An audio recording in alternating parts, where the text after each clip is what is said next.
San Pedro. Okay lang sa akin kung ako'y dedo na, basta't ikaw ang lagi kong kasama. Kaya ale, nasa langit na ba ako?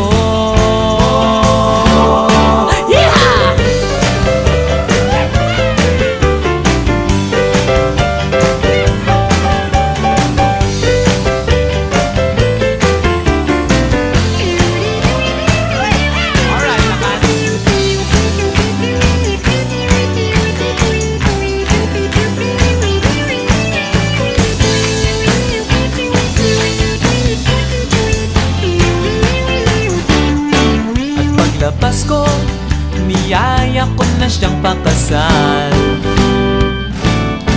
Inanggihan niya at nasabi may asawa na siya.